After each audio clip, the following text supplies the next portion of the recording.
Mississippi has a reputation, Slow, behind, stuck in the past. but not anymore. Once only known for its poverty in music, Mississippians are looking at their culture of hospitality, innovation, and tradition of hard work in a brand new light. Our entrepreneurs are focusing on innovation to revive the state's economy for the next generation. Mississippi's best and brightest are changing the way things are done. Now we're looking for Mississippi's next big brand. Innovators and entrepreneurs from Mississippi's 3 largest universities are competing to take their business models to market. And we're going to help them get there. Join us as we follow these entrepreneurs on the journey of a lifetime, a journey that will further change the image of Mississippi. It's a brand new Mississippi, And this is brand new. I'm Josh Mabus, and my passion is promoting bold new ideas.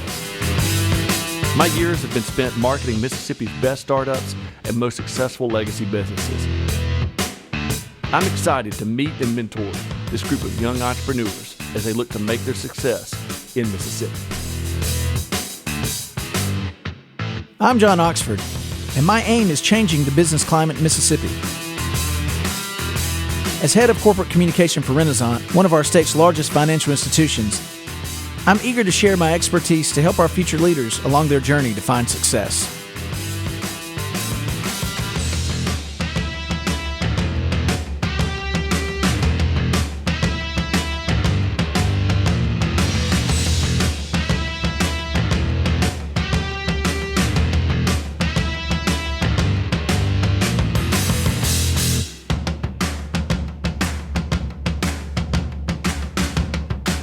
Six teams of the brightest young entrepreneurs in Mississippi compete against their peers and collegiate rivals. Mississippi's 3 largest schools are represented by 2 teams each. They present their ideas to our hosts to see which idea makes it to the final pitch. These 3 teams will then pitch to some of our state's most influential business leaders. Only the best team from each school will advance to the final round, but all will be mentored by a successful entrepreneur and Mississippi business person in pursuit of their dreams. Only one team will emerge as Mississippi's best new idea. Who will come out on top? It's a brand new day in Mississippi, and this is brand new.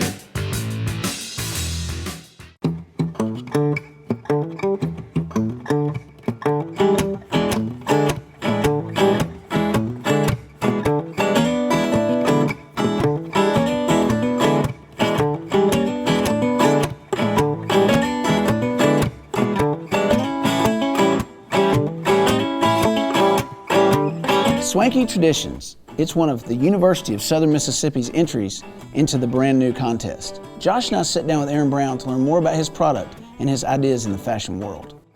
Swanky Traditions is a dual gender clothing company, both offered online and in retail stores.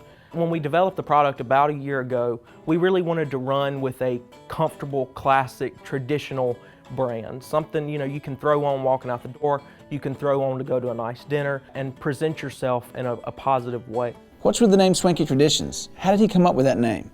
Tell us about the name. Where did Swanky Traditions come from? 4 a.m. on a Saturday morning, I was up, looking at businesses, and I thought, if we do this thing, if we pursue this option, what's a good name? What's an eye catcher? Because I wanted something completely different that nobody knows. I wanted to try to get the name out. I basically got on the internet and looked up synonyms for class or tradition, classical things, upscale and things like that. And that popped up, and I was like, that's cool. I've never heard of that. So I looked up the actual definition of it, and I was like, that's exactly, what we're wanting to go with. The tradition side of it, we can cater that to the traditions that you and your family cherish 30 years back. Aaron has the drive to keep things going. After all, it's hard to take an idea from 4 a.m. and turn it into a business. But raw materials has real cost, and Aaron's working hard to find the financing to take his product to market. We had no outside funding, and we were able to go around and kind of, get feedback from people, get feedback from some of our professors or, some of the local boutiques to see what they want.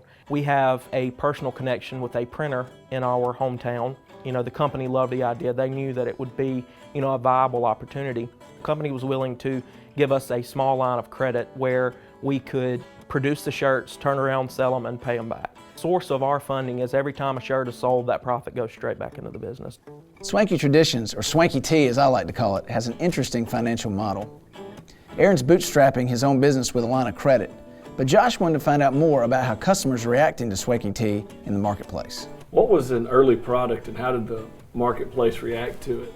I didn't know what Swanky was at first. And I asked around to see if many people knew about it, and they didn't know about it. So I said, the best way to get something like that, to stir up some talk, is to put the definition on the back of a shirt, which is very simple. Came up with our own little definition. We kind of mismatched some things, something that we wanted to portray, and we threw it on the back of a shirt with our logo on the front. Our friends and family and people that we really didn't even know basically went wild. I mean, they were putting in orders before we even got the shirts. We ordered 144 on the first route and they sold out, immediately. From then on, we've been able to develop our product, going back to that definition. Since the definition shirt sold well, people knew the story behind Swanky T. Aaron was gaining real momentum. Now it was time to learn more about his marketing. How do you currently market your product? We go to Facebook and sometimes we have to sponsor some things, but that doesn't cost that much. We can go on Facebook and expose one product to thousands of people, and we may get 3 orders from that. But that's getting that product name out to 1,000 people. Instagram, we do free shirt Friday, where we do a giveaway. You have to share it, like it, and tag 3 people. And people react really well to that. Anything free, we love free stuff. That's how America is. That's been able to help us.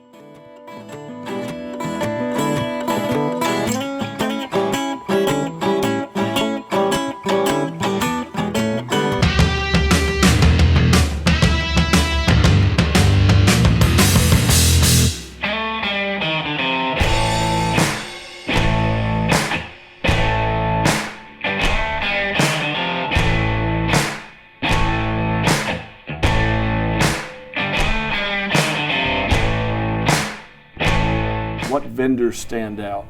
What do they do to grab your attention to make sure that you're buying their product over someone else's?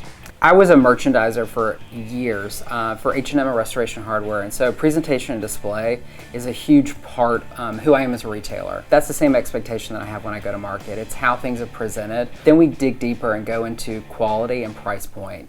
Those variables play into a big piece of what I bring back to Hattiesburg.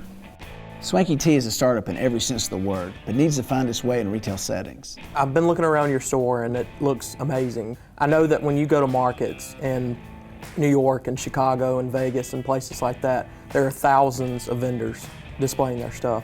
Do you basically research before you go, or do you just wander aimlessly and look, or what are you looking for mainly?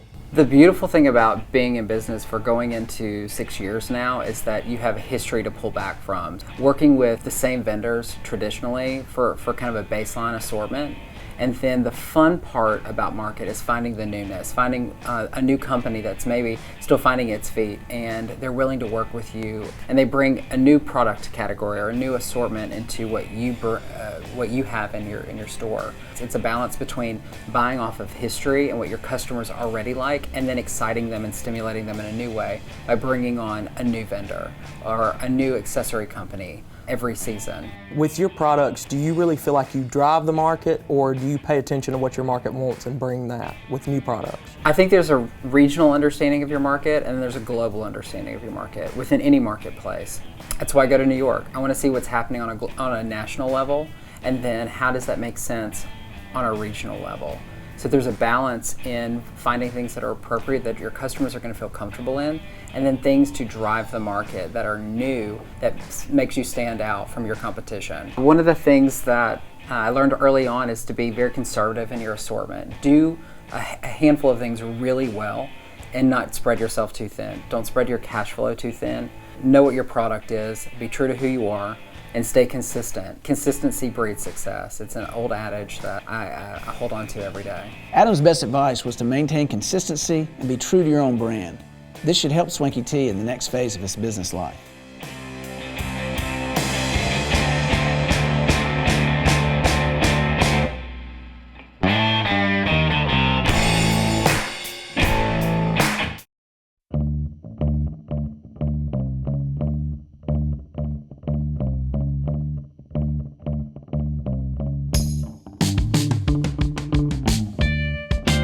Alex Ray has an interesting web-based service that enhances the abilities of a new generation of job seekers to find rewarding employment. Job seekers go through and take about a 5-minute survey, and employers poll anonymously their employees. So we use that to create a corporate cultural profile. And we can then compare those profiles to job seeker profiles and really find which ones would match and which ones don't. Zen Careers. Tell us a little bit about the name. Zen, with a Y, comes from the combination of Zen, like inner happiness, and synergy, like working together. So the idea there is we're trying to help people find inner happiness at work. Alex looks to combine happiness and work, a task that's not easily done.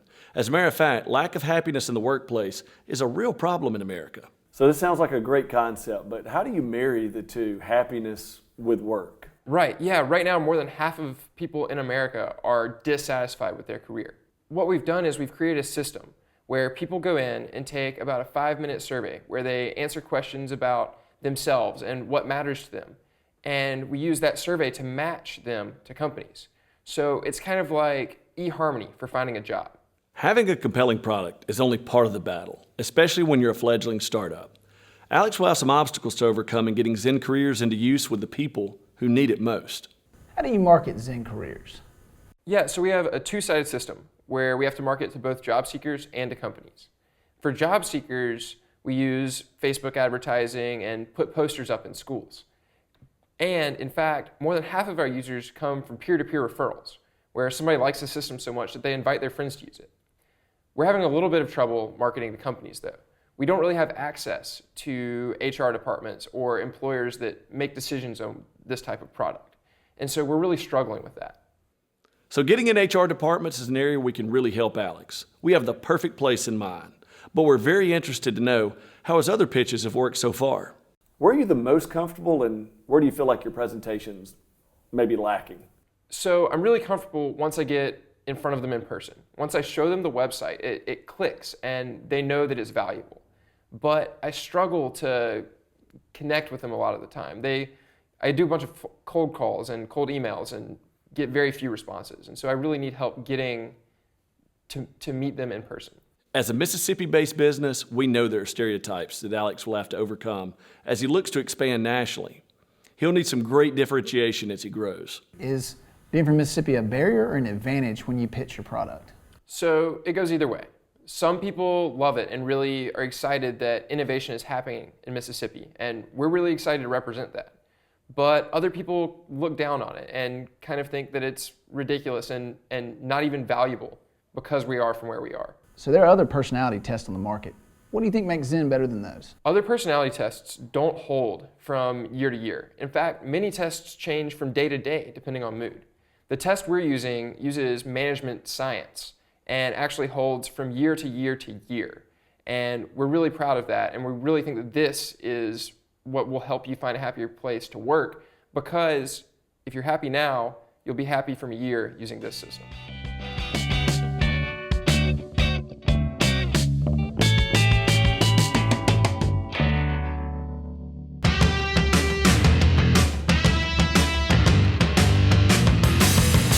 We said we had the perfect place for Alex.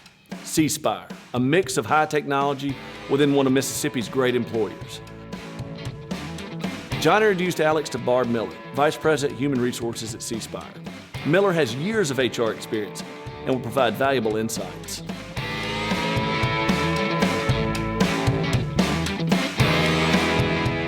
Your product sounds really interesting. As a part of the recruiting process at C-Spire, we go through several different steps in trying to assess whether a candidate is the right fit. And of course, along the way, we want to ensure that the candidate is assessing us as well. Currently, while we're going through the recruiting process and assessing them, we do currently use personality assessments. As a part of the overall process, there's no right or wrong answers to a personality assessment. Very different from a cognitive test, where there are right and wrong answers. 2 + 2 actually does equal 4. A personality test, you don't have right or wrong answers. But the personality tests that we use don't go both ways. It's just us assessing that candidate. They fill out an inventory list of traits that they feel are the best matched to them and their personality, And then we take a look at those results and say, okay, yeah, that's a fit. Nah, that one's not a fit. And we look at the overall thing. We don't exclude anyone necessarily just based on that personality assessment, but it is taken as a part of the overall picture of an individual. What it sounds like, though, your product goes a little bit further, and it gives the candidates that insight and the candidates that feedback. What would be most valuable to you? We think we can increase retention for people you already have, or we can help you find people that fit in better, and we can help you assess your culture. And we're kind of trying to figure out which direction to go with it. You know, we can do cultural consulting, or we can do recruiting for you. And so we're really interested in kind of what sounds best and what's one of the biggest challenges in HR. The ability to give the candidate a really in-depth view of the company culture. And you mentioned something before, interestingly. You have picked up on something that's very important, and that is a company may have a culture that they want to have, but in reality it's something different. Mm-hmm. That's something, you know, and it could even be a different culture, if you will, within different departments, especially if the organization has gone through a lot of changes. So recently, C Spire has purchased a couple different organizations. And over the past couple years, we've gone through that process, you know, and so we've had to indoctrinate, if you will, reorientate individuals that were not a part of the C Spire culture from the beginning, and make sure that they have that transition and the education to understand what it is and to help them decide whether this is still a right place for them or not. Barb sees potential in Zen and gave some insightful feedback. This should help prepare Alex as he gets ready for the final presentation.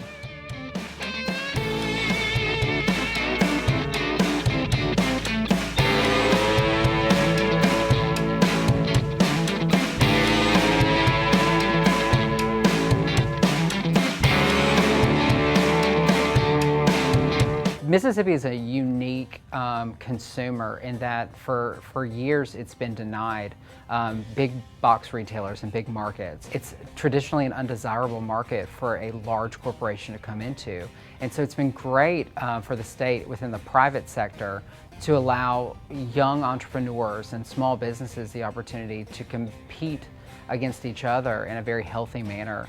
I hope that with every interaction that I have with every young entrepreneur that they stay in the state of Mississippi, or at least have a home office here. If their business got so big that, you know, they're a big regional destination, I would hope that their home office would stay in Mississippi. There's great opportunity. We have a great workforce. It's what makes the state so unique. So other than that, just to inspire them to keep moving forward. It's not always easy. It takes a lot of determination, a lot of sweat equity to get your business off the ground, but within 5 years you usually see a return on that investment. And 5 years seems like a long ways away when you're drudging through the 4 years of college, but it really goes by so fast. And the interaction that you have with your consumer base and the culture that your brand can create can really change perception.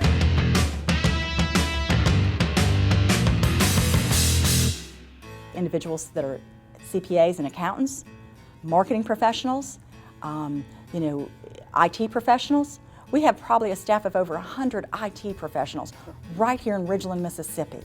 You don't have to go outside of the state in order to get a fantastic opportunity to grow and learn continually throughout your career. For individuals that, you know, are looking to start out their career, I would highly encourage them to look within the state first and foremost. And it's really a win-win situation. Individuals that are starting their career, we have an awful lot of opportunities in all types of organizations, from healthcare to technology. Take a look, see if your culture and what you want out of your career, your knowledge, skills, and abilities, do they fit within the organization you know, that you're looking to apply for. There's not a need to have to go outside of the state of Mississippi.